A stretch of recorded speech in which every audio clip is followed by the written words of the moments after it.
क्या वसीम के साथ ज्यादती हुई है? क्या वाकई ही सोनिया की जिंदगी में किसी नए मर्द की एंट्री हो गई है?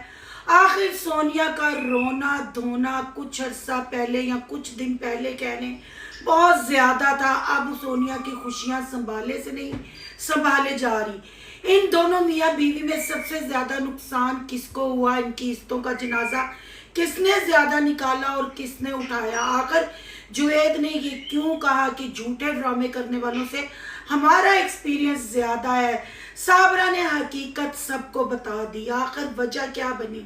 आज की वीडियो बहुत जबरदस्त होने जा रही है। वीडियो पसंद आए लाइक शेयर कमेंट लाजमी कीजिएगा। करते हैं वीडियो स्टार्ट। अस्सलाम वालेकुम फ्रेंड्स, आप सब कैसे हैं? उम्मीद करती हूँ अल्लाह के फजलो करम से आप खैर खैरियत से होंगे। शुक्र अल्हम्दुलिल्लाह, मैं भी ठीक ठाक हूँ। थैंक यू सो मच जो इस चैनल पे नहीं आए, इस फैमिली का हिस्सा बने, तहे दिल से उनको इस फैमिली में वेलकम कहती हूँ और रिक्वेस्ट करती हूँ जो आज इस चैनल पे आए हैं इस चैनल को सब्सक्राइब कर लें, बेल आइकॉन को ऑल के ऑप्शन के साथ प्रेस कर लें ताकि आपको मेरी वीडियो के नोटिफिकेशन फौरन से पहले मिल सके। इतने कमेंट कि सिस्टर आपने वसीम पे बात नहीं की, सोनिया पे बात नहीं की, साबरा ने ये थंबनेल लगाया, आप कब इस पे रिएक्शन देंगी? जो तो आपकी पुरजोर फरमाइश के साथ मैं रिएक्शन लेके आपकी खिदमत में हाजिर हो गई हूँ। पहले कब बात करते हैं वसीम की। जी काफ़ी दिन से मैं इन लोगों की वीडियो नहीं देख रही थी, दूसरे टॉपिक बहुत थे और कुछ मेरे घर मेहमान आए हुए थे जिनकी वजह से मैं ज़्यादा वीडियोस नहीं देख सकी, पर नोटिफिकेशन सबके मिलते थे, थंबनेल सबके देखती थी और बात भी करना चाहती थी। पहले बात कर लेते हैं वसीम की। जी जैसे शकूर प्रोडक्शन ने कहा कि हमारा नाम ले लेके व्यूज कमाते हो, अपना कोई काम करो, अपनी वीडियो बनाओ और पब्लिक को दिखाओ। उसके जवाब में वसीम ने थंबनेल लगाया कि रिस्क देने वाली अल्लाह की ज़ात है। बहुत अच्छी बात है। वसीम को उस वक्त ये बात समझ आई जब वसीम की इज्जत का जनाजा निकल गया, जब वसीम को सोनिया ने जूते की नोक पे रख दिया, जब वसीम को सोनिया ने गैर मर्दों के लिए छोड़ दिया और आज उसको समझ लगी कि रिज़्क देने वाली अल्लाह की ज़ात है। जब हम रिएक्शन वाली बात कर रहे थे, हमने ये बात उठाई थी जब सोनिया ने फर्स्ट टाइम गलत हरकत की थी, सिगरेट वाली वीडियो अपलोड की थी, हमने सिगरेट वाली वीडियो पे बात उठाई। अगर वसीम उसी वक्त सोनिया की लगामें कस लेता, सोनिया को नकेल डाल लेता, तो मेरा नहीं ख्याल कि इनकी बरादरी का जनाजा नहीं निकलता। उस वक्त भी वो रिएक्शन वालों के ऊपर उंगली ना उठाता, रिएक्शन वालों के लिए तमाशा ना बनाता, उस वक्त भी अल्लाह पे यकीन रखता, क्योंकि अल्लाह की ज़ात रिस्क देने वाली है, अल्लाह की ज़ात इज्जत जिल्लत देने वाली है। फिर उस वक्त इसने बुरा भला कह के आज अपने यकीन को कामल कर लिया। जब इसके ससुर ने इस पे आवाज़ उठाई और इसको पता चल गया कि अब सोनिया मुझे रिज़्क नहीं देगी, अब सोनिया डबल टैप नहीं करेगी, अब अगर रिज़्क देगा तो अल्लाह ही देगा। बेशक रिज़्क देने वाली अल्लाह की ज़ात है, पर अफसोस के वसीम को उस वक्त समझ आई जब वसीम की इज्जत का जनाजा निकल गया और वसीम की कबूतरी उसके हाथों से निकल गई। अफसोस करने के अलावा कुछ नहीं रहता। पर भाई यहाँ मैं ये कहूँगी, इतना सन्नाटा क्यों? इस सन्नाटे में चाइना के खोते और लिसी बकरी की आवाज़ गूंज रही है। क्या जो साबरा ने और चाइना के खोते जवेद ने कहा वो सच है, वो हकीकत है? क्या वाकई ही ये मिला जुला ड्रामा है सोनिया और वसीम का? आखिर ये ड्रामे का ड्रॉप सीन कब होगा? इस ड्रामे का डी एंड क्यों होगा? जब ये एक दूसरे पे कीचड़ उछालते हैं तो दे दनादन वीडियो पे वीडियो आती है। अब दोनों तरफ से खामोशी है। क्या साबरा ने जाने अनजाने में पब्लिक को ये हकीकत बताने की कोशिश की है कि हम अगर झूठे ड्रामे करें, अगर हम व्यूज़ और फेम के लिए लड़ाइयाँ करें तो हमारी वीडियो भी ज़्यादा क्लिक करेगी? और चाइना के खोते ने कहा कि हम लोग भी उनसे ज़्यादा एक्सपीरियंस रखते हैं, ज़्यादा अच्छा ड्रामा कर सकते हैं, पर हम ड्रामा नहीं करेंगे जस्ट डॉलर के लिए। तो यहाँ मैं कहूँगी कि आपको डॉलर के लिए चाइना के खोते जल्ले रही के बुढ़े खुसरे ड्रामा करने की ज़रूरत भी नहीं। ये साबरा और तुम्हारे ड्रामे से ही जल्ले पूरा वक्त वक्त शुरू हुआ है। ना साबरा 3 बच्चे छोड़ के घर से भागती, ना साबरा की बच्चियां वक्त से पहले जवान हो जाती, ना साबरा के बच्चे हाथ में कशकोल पकड़ते, ना टिकटॉक पे बगैर दुपट्टों के अपनी नुमाइश करते और डबल टैप करते। साबरा ने जो गलती की वो गलती है। अब तुम चाहे सोनिया वसीम के ड्रामे की तरफ वीडियो बनाओ, लोगों को उनकी हकीकत बताओ, पर एक झूठा दूसरे झूठे का क्या नकाब उतारेगा, उसको क्या बेनकाब करेगा। ये पूरी बरादरी एक जैसी है, व्यूज के लिए ये कुछ भी कर सकते हैं, कोई भी ड्रामे को हकीकत का रंग दे सकते हैं। जैसे आपके सामने ही है, आपको पता है कि अभी रमजानुल मुबारक गुजरा। रमजानुल मुबारक से 2 या 4 दिन पहले सोनिया और वसीम की लड़ाई हुई। सोनिया अपने माँ बाप के घर चली गई और सोनिया ने वहां जाके वीडियोस बनाई और सोनिया ने बताया कि जबरदस्ती वसीम उसको टिकटॉक पे बिठाता था, अब मैं टिकटॉक पे कभी नहीं बैठूंगी। फिर सोनिया ने अपने नए चैनल पे वीडियो डालनी शुरू की, कुछ डालती थी, कभी वो छुट्टी कर लेती थी, कभी वो डालती थी। फिर अचानक से चैनल मोनेटाइज हो गया। आप सोनिया की वीडियो जाके देखें कि वो ये कहती हुई नजर आई थी कि 4 से 5 महीने लग जाते हैं सैलरी आने में।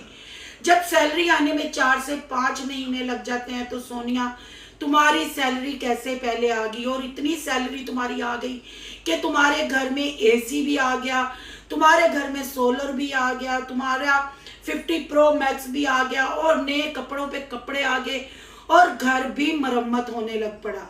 आखिर तुम दिखाना क्या चाहती हो, करना क्या चाहती हो? फिर ये सब कुछ करने के बाद तुम कहती हो कि तुम्हारे सब्सक्राइबर रिएक्शन वाले आंखें कान बंद कर लें और मुझे बुरा ना कहें अगर मैं जाके वसीम को कमेंट करती हूँ। 100 बातें हो सकती हैं, कोई बात का जवाब लेना देना होता है। आखिर ये माजरा क्या है, आखिर ये कैसा खुला है या कैसी तलाक है, ये कैसी लड़ाई है कि जो खत्म नहीं होती, कुछ दिनों के लिए खामोशी होती है, फिर एक दूसरे के कपड़े आप दोनों उतारना शुरू कर देते हैं।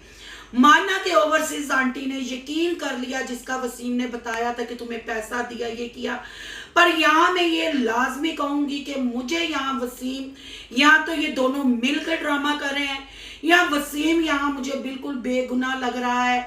वाकई ही सोनिया की जिंदगी में कोई नया मर्द आ गया है, क्योंकि सोनिया की जो अयाशियां और जो ऐशे चल रही हैं वो आम काम नहीं है। आखिर कौन बंदा है जो सोनिया पे, या कौन बंदी है जो सोनिया पे और सोनिया की फैमिली पे इतनी मेहरबान है? क्या उनको अपने मुल्क में और गरीब यतीम मस्कीन नजर नहीं आते, बिन माओ के बच्चे नजर नहीं आते जो एक वक्त का खाना भी नहीं खा सकते? आखिर ये मेहरबानियां किस लिए? सोनिया साहबा झूठ बोले तो कौवा काटे, काले कौवे से डरियो। बहुत जल्द तुम बेनकाब होगी विद प्रूफों और विद सबूत के साथ। क्या सोनिया के सब्सक्राइबर रोटी को चोची कहते हैं, या वो मुंह में नहीं कान में बुरकी डालते हैं? उनको नजर नहीं आता कि बच्चों को जो औरत कह रही थी अभी मैं जीरो पे हूं, मैं कोई कपड़ा नहीं ले सकती, सारा कुछ एकदम आ गया। चले मान लिया कि किस्तों पे उसने सोलर ली, पर 1 लाख तो उसने जमा करवाया, बूफे खाने भी गई, बच्चों को लेके भी गई। ये मामला आप लोग कैसे भूल सकते हैं? कहां से इतना पैसा आया? कौन इसको इतना पैसा दे रहा है? क्या चंद पैसों की खातिर इसने, कौन दे रहा है इतना पैसा? बहुत सारे ऐसे सवाल हैं देखने वालों के लिए भी और हम रिएक्शन वालों के लिए भी कि आखिर कौन और क्यों। अगर यही पैसा, यही चीजें वो अपने शोहर के साथ उसके निकाह में रह के करती तो शायद उस पर पर्दा पड़ा रहता। अब जैसे जो लड़ाइयाँ, जो तमाशे, जो इन्होंने लोगों को, पब्लिक को गुमराह किया है, पब्लिक को चे बनाया, उसके बाद ये अयाशियाँ तो साफ पता चलता है। फिर ये बुढ़ी तो वाइफ किसी और रंगों में रंग गई है, क्योंकि पहले भी ये टिकटॉक पे बैठती थी, पहले भी चैनल चल रहा था, पर वो 70,000 सब्सक्राइबर वाला चैनल ये ऐशो इशरत उसको ना दे सका, और ये 17,000 वाला चैनल इसको इशरत ऐश अदा कर रहा है, दे रहा है और दिखा रहा है। और मज़ीद हम देख के और इस चैनल की सपोर्ट करके हम बेशर्मी को प्रमोट कर रहे हैं, लड़कियों को हम गलत गाइड कर रहे हैं कि क्या ऐसे तलाक़ें लें, ऐसे दूसरे मर्दों के साथ सेटिंग करें, एसी भी मिलेंगे, मोबाइल भी मिलेंगे और घूमने फिरने के लिए घर के दरवाजे भी खुलेंगे। मामला बहुत संगीन है, मामले की कुछ समझ नहीं आ रही कि आखिर ये दोनों मियाँ बीवी अगर साबरा और चाइना के खोते की यानी लिसी बकरी की बात सुनते हैं तो ये ड्रामा है, और जैसे ये दोनों मियाँ बीवी खामोश हो जाते हैं फिर एकदम कुत्ते की तरह भौंकने लग पड़ते हैं, ऐसे भी लगता है ये ड्रामा है। क्योंकि इनकी बरादरी के लोग, जैसे डेली रूटीन वाली ने भी कहा, ये सब ड्रामे कर रहे हैं, ये सब ड्रामा हो रहा है। साबरा ने भी कह दिया ड्रामा हो रहा है, जाहिर बात है ये उसी गांव में रहते हैं और एक ही बरादरी है, ये सब एक दूसरे से अच्छी तरह वाकिफ हैं। वाकिफ तो हम कैप्चर करने वाले भी अच्छी तरह हैं, पर फिर भी थोड़ा सा डाउट है। यहाँ ये कहूँगी वसीम को कि अगर ये पहले तुम्हें पता चल जाता तो आज तुम बगैरत ना कहलाते, तुम बगैरत ना कहलाते। अगर तुम्हें हमारी पहली वीडियो जो हमने सिगरेट वाली पे बात उठाई, तुम्हें उस वक्त पता चल जाता कि रिज़्क देने वाली अल्लाह की ज़ात है, तो आज तुम बगैरत ना कहलाते। आज तुम्हारी बीवी तुम्हें जूते की नोक पे ना रखती, आज तुम्हारा ससुर तुम्हें ये ना कहता कि अपनी वीडियो बनाओ। ये तो साफ जाहिर है जब तक सोनिया तुम्हारे घर थी तुम व्लॉगिंग नहीं कर रहे थे। एक चैनल तो मैंने तुम्हारा उधर वाड़ दिया जिधर से निकला था, अब तुम रेगुलर व्लॉगिंग कर रहे हो, रेगुलर तुम मिन्नत समाजत कर रहे हो कि मेरे चैनल को सब्सक्राइब करो। अभी भी तुम्हारा यकीन अल्लाह पे कामिल नहीं है। तुम्हारा यकीन है तो व्यूज़ों पे, तुम्हारा यकीन है कंटेंट पे। आखिर ये तुम सब्सक्राइबर भी जो ले रहे हो क्या फ़ायदा? अपना और अपनी बीवी का नंगापन तुमने दिखाया। नंगापन वो नहीं होता जो कपड़े उतार के सामने आया जाए, ये जो बातें होती हैं ना, ये उससे भी ज़्यादा गलाजत और नंगापन होता है। एक दूसरे के घर वालों पे कीचड़ उछाल के नहीं, तुम दोनों ने देखा हमारी फैमिली में कौन बुजुर्ग है, कौन जवान है, कौन बच्चा है, चलते रहे और कंजर खाना प्रमोट करते रहे। अब तुम दोनों खामोश हो और सोनिया के वारे न्यारे हुए हैं। क्या उनके देखने वालों को नहीं लगता कि थोड़े में ज्यादा पड़ रहा है? इससे साफ पता चलता है कि वाकई फिर वसीम बेगुनाह है और सोनिया की जिंदगी में दूसरा मर्द है। क्योंकि चैनल तो 3 साल से चला रही है, पर एक यही तरक्की माँ रमजान में टिकटॉक पे भी नहीं थी, चैनल भी नया था। इतनी तरक्की, ये बात कुछ हजम नहीं होती। आपकी क्या राय है? कमेंट बॉक्स में अपनी कीमती राय का इजहार ज़रूर कीजिएगा। अगर रिएक्शन अच्छा लगा है तो लाइक कीजिएगा, बहुत ज़्यादा अच्छा लगा है तो सोनू की दुनिया को सब्सक्राइब कर लीजिएगा। सोनू की दुनिया को सब्सक्राइब करने जा रहे हैं तो सोनू के ब्लॉग, अयान के ब्लॉग को सब्सक्राइब करना मत भूलिएगा। यहाँ इंस्टा आईडी नजर आ रही होगी, उसको भी आपने करना है फॉलो शालो। और अफसोस हुआ वसीम दूसरी औरतों का तमाशा बनाते बनाते अपनी बरादरी का तमाशा बना बैठे। अफसोस है। अब क्या फायदा इस सुनाटे का या इस बेशर्मी का।